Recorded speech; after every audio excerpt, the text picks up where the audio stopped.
Alhamdulillahillazi an'amana bi ni'matil iman wal islam. Asyhadu an la ilaha illallah wahdahu la syarika lahu wa asyhadu anna Muhammadan abduhu wa rasuluh.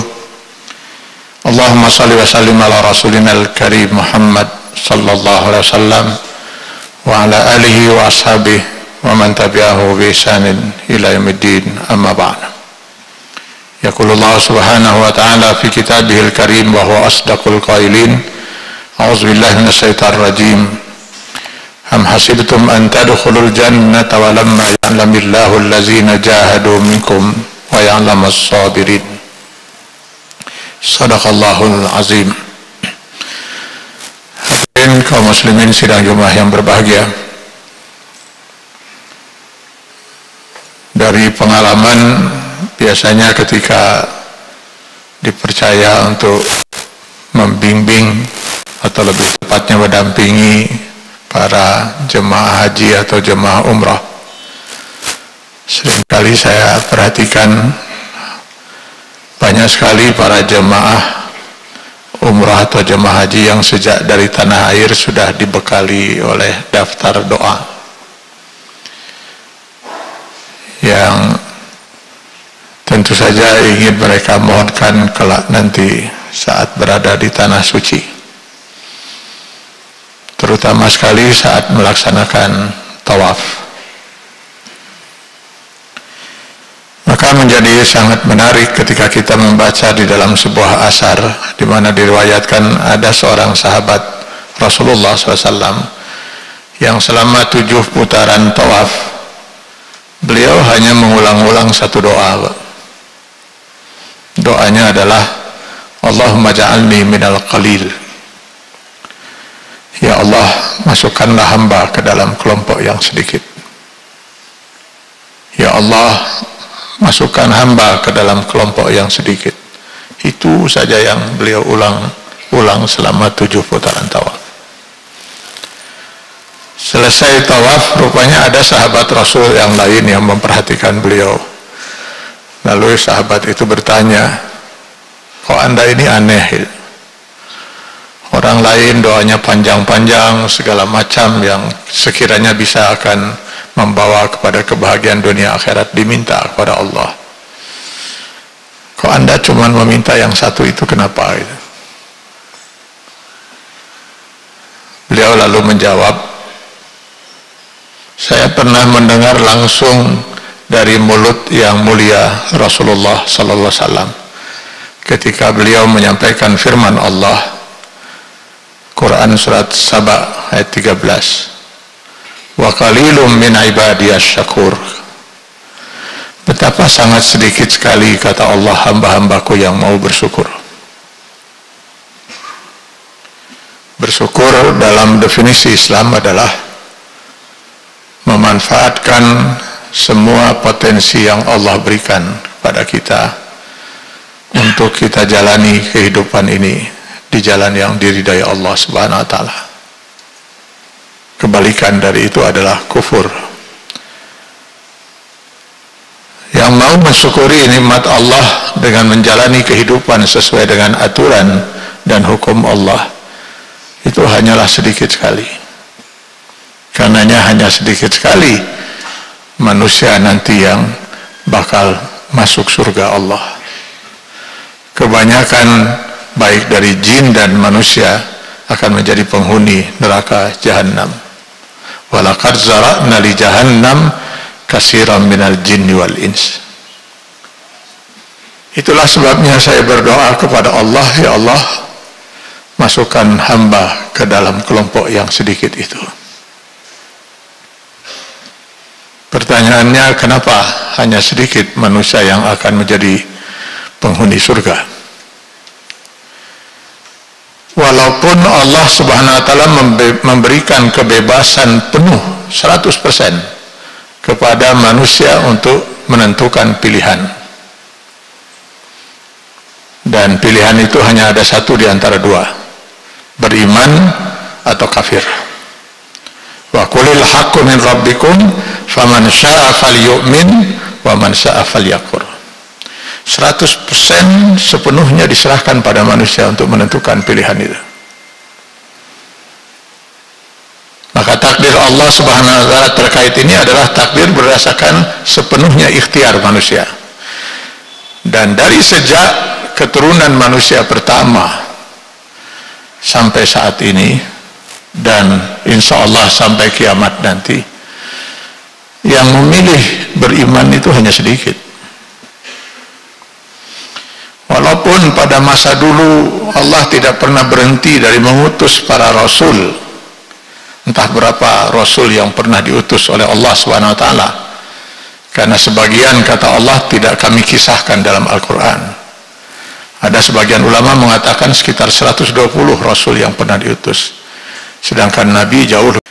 Hanya 25 yang dikisahkan di dalam Al-Quran para rasul itu, dengan membawa risalah ilahi, menuntun manusia ke jalan kehidupan yang diridai oleh Allah Subhanahu wa taala.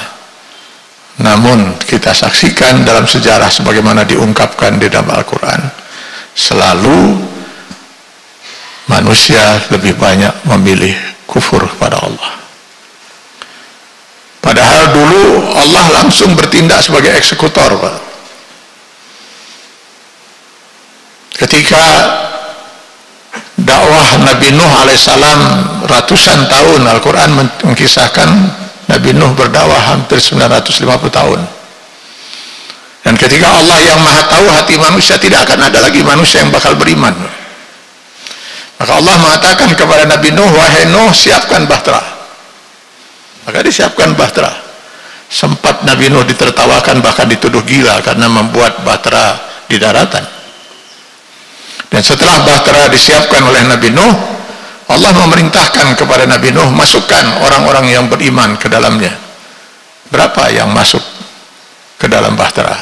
40 orang. Ada yang mengatakan 40 pasang.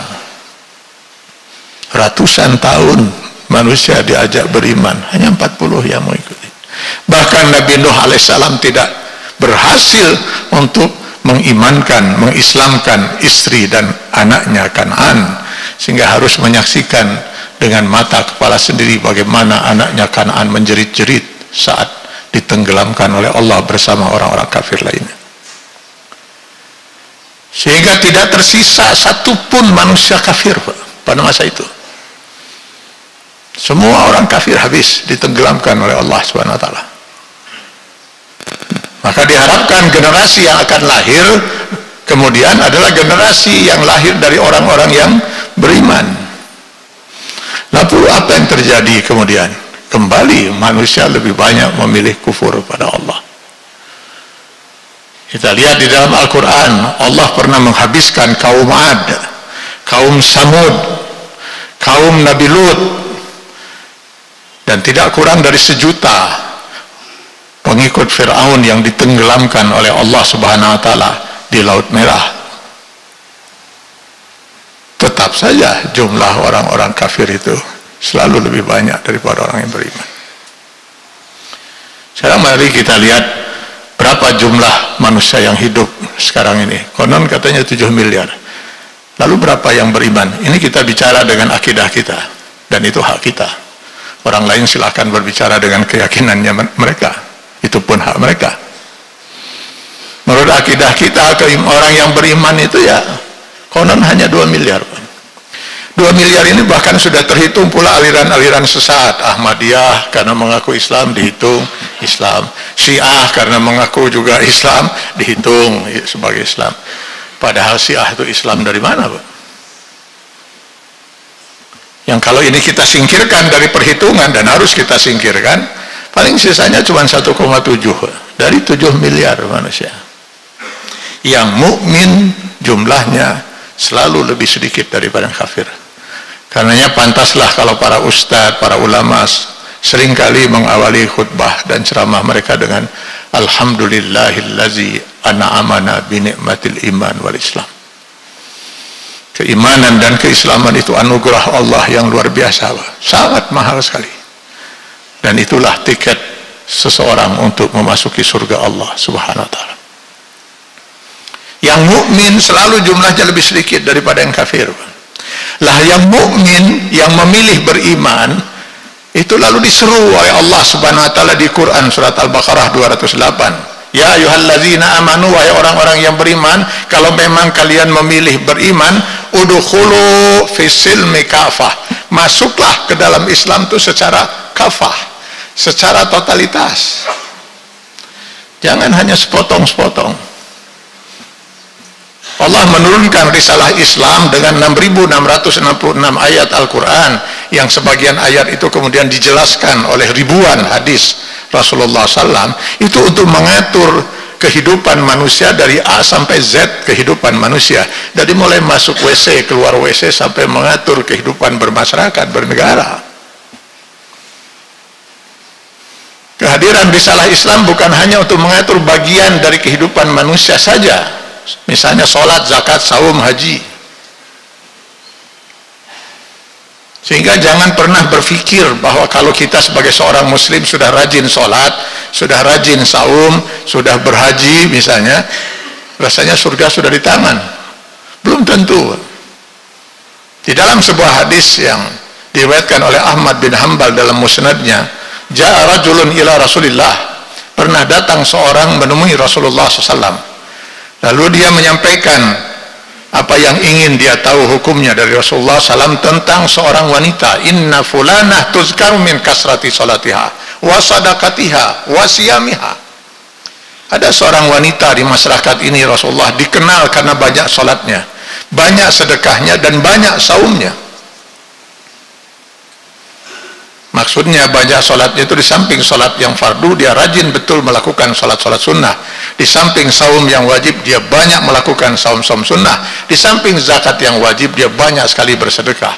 Mau dicari tandingannya di masyarakat ini, gak akan ketemu Rasulullah wanita sehebat dia kecuali istri Rasulullah SAW. Aisyah radhiyallahu anha sempat menduga, kalau boleh saya menduga, kata Aisyah, ini wanita mesti ahli surga. Terkejutlah Aisyah dan sahabat yang bertanya ketika Rasulullah yang la yantiqu anil hawa in huwa illa wahyun yuha, tidak akan pernah menyatakan sesuatu terkait hukum Allah kecuali berdasarkan wahyu dari Allah, mengatakan, sayang sekali, walaupun dia seorang muslimah, kelak dia tidak mungkin bisa langsung masuk surga. Dia terpaksa harus mampir di neraka jahanam. Dan ketika ditanyakan oleh para sahabat, apa yang menjadi penyebabnya Rasulullah? Bukankah ibadah sholat, saum, sedekahnya nggak ada tandingannya di masyarakat ini? Betul, kata Rasulullah. Tetapi ibadah yang sekian banyak itu tidak mungkin bisa mengimbangi dosa dia yang terlalu berat. Yang kalau nanti dosa dan ibadahnya itu ditimbang pada hari Yaumil Mizan, ditimbang, maka dia akan termasuk ke dalam kelompok yang man khaffat mawazinuhu fa ummu hawiyah. Barang siapa yang lebih ringan ibadahnya dibanding dosanya, maka dia akan termasuk neraka hawiyah. Kenapa dosa yang pernah dia lakukan Rasulullah sampai dosa itu terlalu berat untuk diimbangi oleh ibadah yang sebanyak itu? Rasul kemudian mengatakan, innaha tuzi jiraniha bilisaniha. Dia suka menyakiti hati tetangganya karena lidahnya. Sehari-harinya lidahnya tidaklah sesuai dengan syariat Allah Subhanahu wa taala. Dia hanya mengislamkan dirinya dalam salat, saum, sedekah, tetapi lidahnya sama sekali tidak mencerminkan diri dia sebagai seorang muslimah. Menyakiti hati tetangga dengan lidah terlalu berat dosa itu untuk diimbangi oleh ibadah yang sekian banyak. Bagaimana dengan menzolimi seseorang? Bagaimana kalau yang dizolimi itu bukan hanya seorang tapi ribuan orang? Bagaimana kalau sekian juta orang? Mau pada masuk surga dari pintu yang mana? Sayang sekali otak kita sudah terlalu terracuni oleh pemikiran-pemikiran sekularisme, sehingga kita sudah terpisah jauh nilai-nilai Islam dari kehidupan kita. Yang mukmin hanya sedikit sekali dibanding yang kafir. Mukmin yang sedikit itu hanya sedikit sekali yang mau mengislamkan dirinya secara kafah. Dan di dalam banyak hadis Rasulullah SAW berulang-ulang mengawali sabdanya dengan kata rubba atau kam. Rubba sha'imin laisa lahu min siyamihi illal ju' wal atas. Rubba qa'imin laisa lahu min qiyamihi illal haram.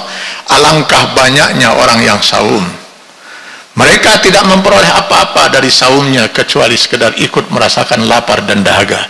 Alangkah banyaknya orang yang sholat, mereka tidak memperoleh apa-apa dari sholatnya kecuali sekedar ikut merasakan capek. Yang mukmin hanya sedikit dibanding yang kafir.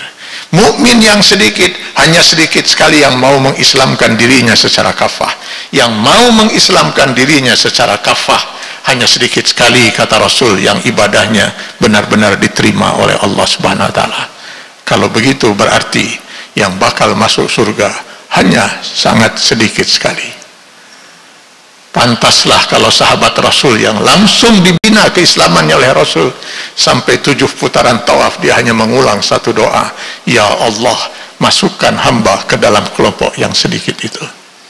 Mudah-mudahan kita semua, yang khususnya yang hadir di Masjid Istiqomah hari ini, termasuk yang sedikit yang akan dijanjikan oleh Allah menjadi penghuni surga Naim.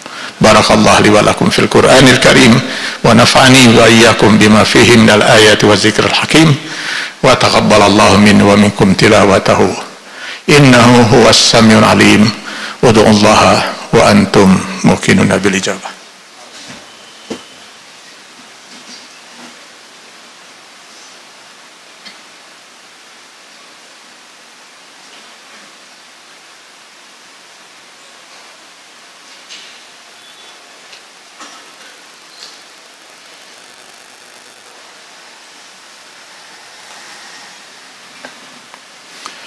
Alhamdulillah, alhamdulillahillazi hadana wa ma kunna linahtadiya laula an hadana Allah.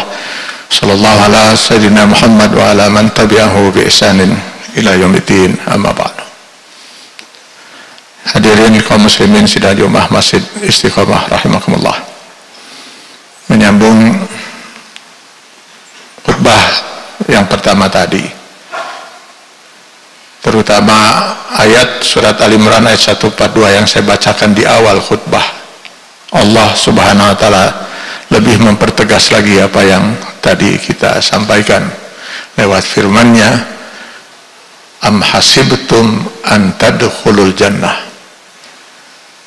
Adakah kalian mengira bahwa kalian bisa masuk surga? Tentu saja ini bukan bentuk pertanyaan. Mustahil Allah bertanya kepada kita manusia, makhluk ciptaannya. Ini lebih kepada pernyataan dari Allah.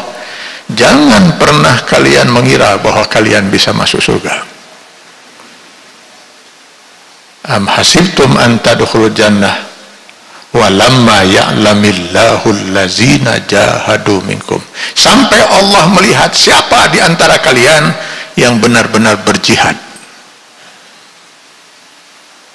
Apa artinya ini? Surga hanya milik para mujahid. Silakan nanti baca ulang di rumah ayat ini, Pak. Al-Imran 142. Saya tidak merubah sedikit pun maknanya. Surga hanya milik para mujahid. Yang bukan mujahid jangan pernah bermimpi bisa memasuki surga Allah. Lalu apakah dengan demikian berarti semua kita harus berjihad? Betul. Tetapi jihad tentu yang dimaksud dalam Islam bukan hanya semata-mata perang di medan perang. Jihad telah disempitkan pengertiannya seperti itu. Jihad didefinisikan para ulama adalah upaya yang sungguh-sungguh seseorang untuk meraih ridha Allah dengan memanfaatkan seluruh potensi yang Allah berikan kepadanya agar dia bisa meniti kehidupan ini di jalan yang diridhai Allah Subhanahu wa Ta'ala. Itulah jihad. Untuk kita bisa mengislamkan diri kita setiap saat, setiap detik, itu perlu jihad. Seorang suami untuk bisa mencari nafkah, menafkahi istri dan anaknya, agar jangan sampai ada sepeser pun harta haram masuk ke dalam perut istri dan anaknya. Ini memerlukan jihad. Apalagi dalam kehidupan seperti sekarang, sampai ada pembicaraan orang, boro-boro yang halal, yang haram pun sudah susah sekarang ini. Seorang istri harus berjihad untuk bisa menampingi tugas suaminya. Seorang ibu harus berjihad mati-matian untuk bisa mempertahankan fitrah iman Islam anaknya, agar kelak anaknya menjadi anak-anak yang soleh dan solehah. Para pemimpin harusnya berjihad untuk bisa membawa rakyat yang dipimpinnya hidup di jalan Allah subhanahu wa ta'ala, di jalan yang diridhai Allah. Semua itu harus dengan jihad, harus dengan upaya yang sungguh-sungguh, yang optimal. Mereka yang mau berusaha, berjuang setiap saat, setiap detik, dengan memanfaatkan seluruh potensi yang Allah berikan untuk bisa hidup di jalan Allah, nah itulah para mujahid. Selama yang dia perjuangkan itu benar, diridhai Allah dan sesuai dengan syariat, aturan hukum Allah subhanahu wa ta'ala. Jadi, maka orang-orang yang seperti itulah mereka yang berhak untuk meraih surga Allah subhanahu wa ta'ala. Tentu itu akan susah, tidak mudah, karena itu wa ya'lamas sabirin, sampai betul-betul Allah melihat siapa di antara mereka yang benar bersabar. Karena untuk bisa berada di jalan Allah tidaklah mudah. Bayangkan saja, untuk bisa memperoleh harta yang halal itu bukanlah hal yang mudah. Untuk bisa hidup di jalan Allah subhanahu wa ta'ala, untuk terbimbing lidah kita, mata kita, telinga kita, kaki kita, untuk tidak sampai melangkah ke jalan yang tidak diridhai Allah dalam kehidupan sekarang ini, bukanlah hal yang mudah. Bahkan suatu saat nanti, mungkin belum kita rasakan sekarang ini, orang yang ingin hidup di jalan Allah kelak di yaumil akhir nanti, kata Rasulullah, seperti orang yang menggenggam bara api di dalam tangannya. Betapa luar biasa sulitnya, betapa luar biasa mahalnya surga itu. Surga hanya bisa diperoleh dengan perjuangan kita untuk tetap meniti kehidupan per detik dalam kehidupan kita di jalan yang dia Allah, karena yang nanti bakal dihisab oleh Allah bukan hanya semata-mata sholat, zakat, saum, haji, tapi per detik kehidupan kita. Faman ya'mal misqala dzarratin khairan yarah, wa man ya'mal misqala dzarratin syarran yarah. Hadirin kaum muslimin sidang Jumat yang dimuliakan Allah, lewat mimbar ini di hari Jumat yang dimuliakan Allah, saya mengajak diri saya, mudah-mudahan ini menjadi ajakan untuk kita semua. Mari kita manfaatkan sisa-sisa hidup kita yang ada untuk terus berjuang mengislamkan diri kita secara kafah dalam batas yang mampu kita lakukan, karena Allah tidak akan pernah menuntut kita di luar kemampuan kita. Mari kita terus berjuang untuk mengislamkan diri kita, menjalani kehidupan setiap saat agar kehidupan kita benar-benar diridhai Allah subhanahu wa ta'ala. Mudah-mudahan kita berhasil husnul khotimah, mengakhiri hidup ini menjadi orang yang sedikit yang berhak meraih surga Allah subhanahu wa ta'ala di yaumil akhir nanti. Amin ya Allah ya rabbal alamin. Alhamdulillahi rabbil alamin. Wassalatu wassalamu ala asrafil anbiya wal mursalin wa ala alihi wa ashabihi ajma'in. Allahumma innaka afuwun karim tuhibbul afwa fa'fu anna ya karim. Allahumma ighfir lana wa liwalidina warhamhum kama rabbayana shighara wadkhulhum fi jannatika an-na'ima ma'asy syuhada'i was salihin wa ma'an nabiyyikal mursalin birahmatika ya arhamar rahimin.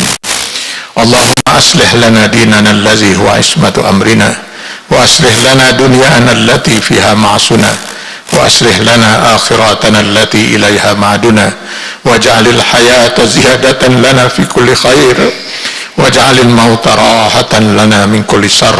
Allahumma inna nas'aluka salamatan fid din wa afiyatan fil jasad wa ziyadatan fil ilm wa barakatan fil rizq wa taubatan qabla al maut wa rahmatan indal maut wa maghfiratan ba'dal maut. Allahumma hawwin alaina fi sakaratil maut wan najata minan nar wal afwa indal hisab. Rabbana atina fid dunya hasanah wa fil akhirati hasanatan wa qina azaban nar wa adkhilnal jannata ma'al abrar ya aziz ya ghaffar ya rabbal alamin.